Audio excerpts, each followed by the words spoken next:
Alright, time to read some more stories in my blue-haired angel. So, what are we reading tonight? Wait until I get to the page. Here, take a look at the title. Tank Engine Thomas again. Ooh, are we reading about Thomas's adventures on his branch line? Mm-hmm, that's right. And our stories are Thomas and the Guard, Thomas Goes Fishing, Thomas, Terrence, and the Snow, and finally, Thomas and Bertie. Now then, let's get started. First up is Thomas and the Guard. Thomas the Tank Engine is very proud of his branch line. He thinks it's the most important part of the whole railway. He has 2 coaches. They are old and need new paint, but he loves them very much. He calls them Annie and Clarabelle. Okay, 2 new characters. That's right, Miku. Now then, Annie can only take passengers, but Clarabelle can take passengers, luggage, and the guard. As they run backwards and forwards along the line, Thomas sings them little songs, and Annie and Clarabelle sing too. When Thomas starts from a station, he sings, "Oh, come along, we're rather late. Oh, come along, we're rather late." And the coaches sing, "We're coming along, we're coming along." They don't mind what Thomas says to them, because they know he's trying to please the Topham Hatt. And they know, too, that if Thomas is cross, he is not cross with them. He was cross with the engines on the main line who have made him late. One day in particular, they had to wait for Henry's train. It was late. Thomas was getting crosser and crosser. "How can I run my line properly if Henry is always late? He doesn't realize that Sir Topham Hatt depends on me." And he whistled impatiently. At last, Henry came. "Where have you been, lazy bones?" asked Thomas crossly. "Oh dear, my system is out of order.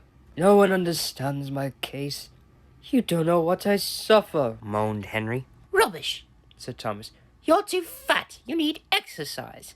Thomas the Tank Engine. That was not a way to treat an engine with disabilities. I agree with you there, Miku. Anyways, lots of people with piles of luggage got out of Henry's train, and they all climbed into Annie and Clarabelle. Thomas had to wait till they were ready. At last, the guard blew his whistle, and Thomas started at once. The guard turned around to jump into his car, tripped over an old lady's umbrella, and fell flat on his face.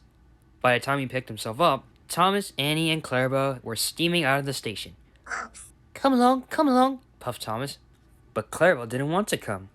"I've lost my nice guard, she sobbed. Annie tried to tell Thomas, we haven't a guard. But he was hurrying and wouldn't listen. Oh, come along, he puffed impatiently. Annie and Clarabelle tried to put on their brakes, but they couldn't without the guard. Where's our guard? They cried. Thomas didn't stop till they came to a signal. Bother that signal, said Thomas. What's the matter? I don't know, said his driver. The guard will tell us in a minute. Yeah, about that. They waited and waited, but the guard didn't come. Peep, peep, peep, peep. Where's the guard? Whistled Thomas. We've left him behind, sobbed Annie and Clarabelle together. Yeah, you did. Suddenly, the driver, the fireman, and the passengers looked, and there was the guard running as fast as he could along the line with his flags in one hand and his whistle in the other. Everybody cheered him. He was very hot, so he sat down and had a drink and told them all about it. I am very sorry, Mr. Guard, said Thomas. It wasn't your fault, Thomas. It was the old lady's umbrella. Look, the signal's down. Let's make up for lost time. Annie and Clarabelle were so pleased to have their guard again that they sang, As fast as you like, to Thomas all the way, and they reached the end of the line quicker than ever before. Well, that wasn't a good start to Thomas's branch line career. Touché, my blue-haired angel. Now then, let's get on to the next story. Our next story is called Thomas Goes Fishing. Now, this is a very interesting story. How so, my little one? Well, you're just going to have to listen to the story, and then you'll find out why. Speaking of which, let's begin. Now, Thomas's branch line had a station by a river. As he rumbled over the bridge, he would see people fishing. Sometimes they stood quietly by their lines. Sometimes they were actually jerking the fish out of the water. Thomas often wanted to stay and watch, but his driver said no. What would Sir Topham Hatt say if we were late? Thomas thought it would be lovely to stop by the river. I would like to go fishing, he said to himself longingly. Every time he met another engine, he would say, I want to fish. They all answered, Engines don't go fishing. Silly stick in the mud, he would snort impatiently. Actually make a good point about locomotives going fishing. That's right, they actually can't. But Thomas is going to somehow prove them wrong. So let's see how he did it. Thomas generally had to take in water at the station by the river. One day, he stopped as usual, and his fireman put the pipe from the water tower into his tanks. Then he turned the tap. But it was out of order, and no water came. Bother, said Thomas. I'm thirsty. Never mind, said his driver. We'll get some water from the river. They found a bucket and some rope and went to the bridge. Then the driver let the bucket down to the water. This bucket was old and had 5 holes, so they had to fill it, pull it up, and empty into Thomas's tanks as quickly as they could. I'm not sure if river water is healthy for an engine. There's a hole in my bucket, dear Liza, sang the fireman. Never mind about Liza, said the driver. You empty that bucket before you spill the water over me. They soon finished at last. That's good, puffed Thomas as he started, and Annie and Clebo ran happily behind. They puffed along the valley and were in the tunnel when Thomas began to feel pain in his boiler. Steam hissed from a safety valve in an alarming way. Goodness gracious! There's too much steam, said his driver, and his fireman opened the tap in the feed pipe to let more water into the boiler, but none came. Oh dear, groaned Thomas. I'm going to burst! They damped down his fire and struggled on. I've got such a pain! Thomas hissed. Just outside the last station, they stopped, uncoupled Annie and Clebo, and ran Thomas, who was still hissing fit to burst, on a siding right out of the way. The poor engine. Mm-hmm. Then, when the guard telephoned for an engine inspector, and the fireman was putting out the fire, the driver wrote notices in large letters, which he hung on Thomas in front and behind. Danger, keep away. Soon the inspector and Sir Topham had arrived. Cheer up, Thomas, they said. We'll soon make you right. The driver told them what had happened. So the feed pipe is blocked, said the inspector.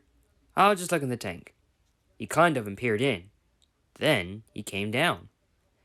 Excuse me, sir, he said to Sir Topham Hatt. Please look in the tank and tell me what you see. Certainly, Inspector. He clambered up, looked in, and nearly fell off in surprise. Inspector, Whispered Sir Topham Hatt. can you see fish? Gracious goodness me, He said. How did the fish get there, driver? Thomas's driver scratched his head. We must have fished them from the river. And he told them about the bucket. Sir Topham Hatt laughed. Well, Thomas, so you and your driver have been fishing. But fish don't suit you, and we must get them out. So the driver and the fireman fetched rods and nets, and they all took turns at fishing in Thomas's tank, while Sir Topham Hatt told them how to do it. And when they caught all the fish, the station master gave them some potatoes. The driver borrowed a frying pan, and the fireman made a fire beside the line and did the cooking. Then they had a lovely picnic supper of fish and chips. That's the English slang for fries. And crisp is the slang word for chips. Oh, I see. That was good. Said Sir Topham Hatt as he finished his share. But fish don't suit you, Thomas, so you mustn't do it again. No, sir, I won't, said Thomas sadly. Engines don't go fishing. It's too uncomfortable. You were right about the story, Cameron. It was very interesting. I never thought that a tank engine side tanks can also be a storage tank for fish. That is a good one, Miku. But don't say that in front of Thomas. He would not appreciate it. Anyways, let's get on to the next story, shall we? Our story is called Thomas, Terrence, and the Snow. Let's begin. Autumn was changing the leaves from green to brown. The fields were changing too, from yellow stubble to brown earth. As Thomas puffed along, he heard the chug chug chug of a tractor at work. One day, stopping for a signal, he saw the tractor close by. Hello, Said the tractor. I'm Terrence. I'm plowing. I'm Thomas. I'm pushing a train. What ugly wheels you've got. They're not ugly. They're caterpillars. Said Terrence. I can go anywhere. I don't need rails. I don't want to go anywhere. Said Thomas huffily. I like my rails, thank you. That was a bit rude of him to talk about that tractor's appearance. Yeah, it was. Then, winter came, and with it, dark, heavy clouds full of snow. I don't like it, said Thomas's driver. A heavy fall is coming. I hope it doesn't stop us. Pooh! Said Thomas, seeing the snow melt on the rails. Soft stuff, nothing to it. And he puffed on, feeling cold but confident. They finished their journey safely, but the country was covered, and the rails were two dark lines standing out in the white snow. You'll need your snowplow for the next journey, Thomas, said his driver. Pooh! Snow is silly soft stuff. It won't stop me. Listen to me, his driver replied. We are going to put your snowplow on, and I want no nonsense, please. The snowplow was heavy and uncomfortable and made Thomas cross. He shook it and he banged it, and when they got back, it was so damaged that the driver had to take it off. You're a very naughty engine, said his driver as he shut the shed door that night. I agree with him. He really is a very naughty engine. The next morning, both the driver and fireman came early and worked hard to mend the snowplow, but they just couldn't make it fit properly. It was time for the first train. Thomas was pleased. I don't have to wear it. I don't have to wear it. He puffed to Annie and Clairville. I hope it's alright. I hope it's alright. They whispered anxiously to each other. The driver was anxious too. It's not bad here, he said to the fireman, but it's sure to be deep in the valley. It was snowing again when Thomas started, but the rails were not covered. Silly soft stuff. Silly soft stuff, he puffed. I didn't need that stupid old thing yesterday, and I don't today. Snow can't stop me. And he rushed into a tunnel, thinking of how clever he was. But at the other end, he saw a heap of snow falling from the sides of the cutting. Silly old snow, said Thomas, and charged it. But he didn't easily get through it. You mean? Cinders and ashes, said Thomas. I'm stuck. And he was. Oh dear. Back, Thomas, back, said his driver. Thomas tried, but his wheels spun and he couldn't move. More snow fell and piled up around him. The guard went back for help, while the driver, fireman, and passengers tried to dig the snow away. But as fast as they dug, more snow slipped down until Thomas was nearly buried. Oh, my wheels and coupling rods, said Thomas sadly. I shall have to stop here till I'm frozen. What a silly engine I am. And Thomas began to cry. Tisk tisk. Poor Thomas. Yes, poor Thomas. Now he wishes he hadn't been so silly. At last, a tooting in the distance told him a bus had come for the passengers. Then, Terrence chugged through the tunnel. He pulled the empty coaches away and came back for Thomas. Thomas's wheels were clear, but still spun helplessly when he tried to move. Terrence tugged and slipped and tugged, and at last dragged Thomas into the tunnel. Thank you, Terrence. Your caterpillars are splendid, said Thomas gratefully. I hope you'll be sensible now, Thomas, said his driver severely. I'll try, said Thomas as he puffed home. Well, it's like you humans always say. Never judge a book by its cover. Now that's very true, Miku. And we should never, ever judge a person by their appearance. Now, on to our final story for tonight. This story's called Thomas and Bertie. This is where Thomas actually proves that rail is much better than roads. Let's begin. One day, Thomas was waiting at the junction when a bus came into the yard. Hello, Said Thomas. who are you? I'm Bertie. Who are you? I'm Thomas. I run this line. So you're Thomas. Ah, I remember now. You got stuck in the snow. I took your passengers and Terrence pulled you out. I've come to help with your passengers today. Help me? Said Thomas crossly, going bluer than ever and letting off steam. I can go faster than you. You can't. I can. I'll race you. Said Bertie. Oh, a challenge. Well, I have my bits on Thomas. That's a good girl. Starting with the railways. The drivers agreed. The station master said, "Are you ready? Go!" And they were off. All right, the race has begun. Unfortunately, Thomas never could go fast at first, and Bertie drew in front.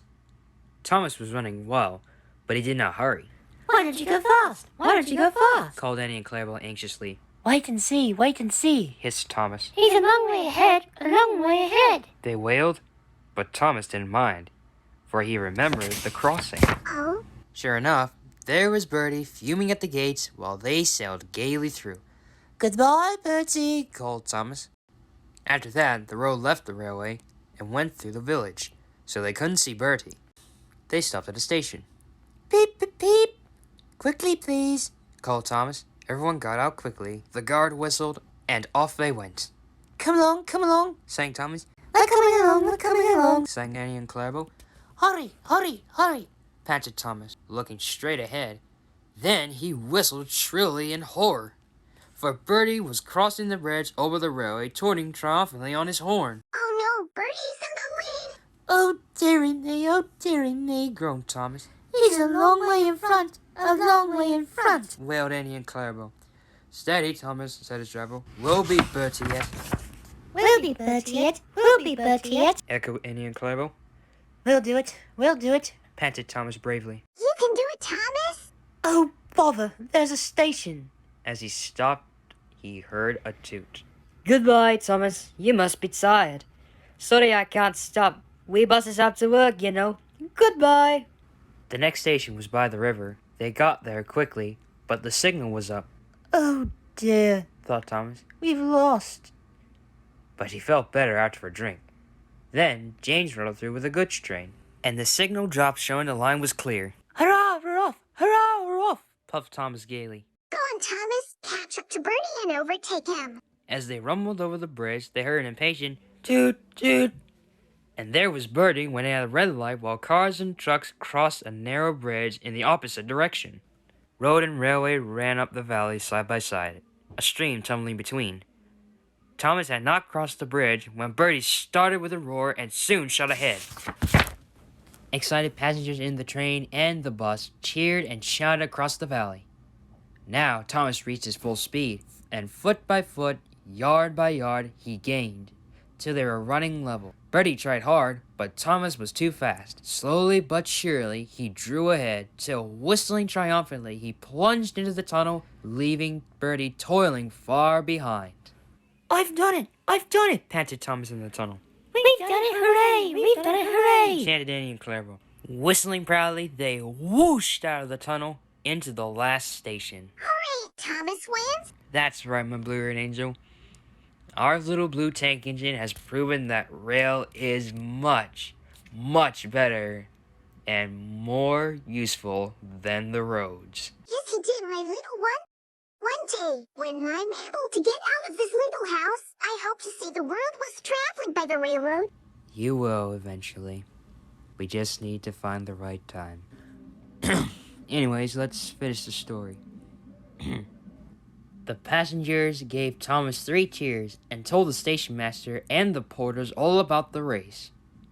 When Bertie came in, they gave him 3 cheers too, Well done, Thomas. said Bertie. That was fun.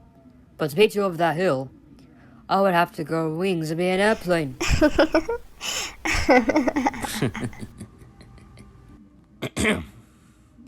Thomas and Bertie now keep each other very busy. Bertie finds passengers in the village who want to go by train and takes them to Thomas. Thomas brings people to the station for Bertie to take home. They often talk about their race, but Bertie's passengers don't like being bounced like peas in a frying pan. And Sir Topham has warned Thomas what happens to engines who race at dangerous speeds.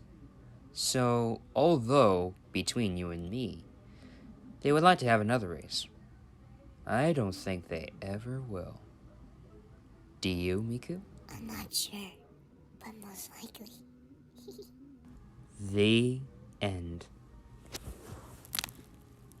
So what do you think of Thomas's stories in the branch line, eh? Very good, Cameron. I'm glad to hear that, Miku. Well, this is where we'll stop for tonight. We'll read some more tomorrow. All right, my little one.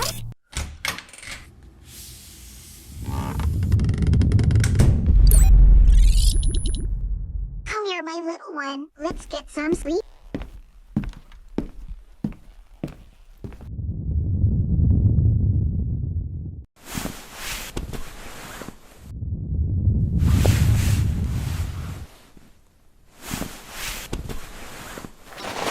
Good night, my little one. Good night, my blue-eyed angel.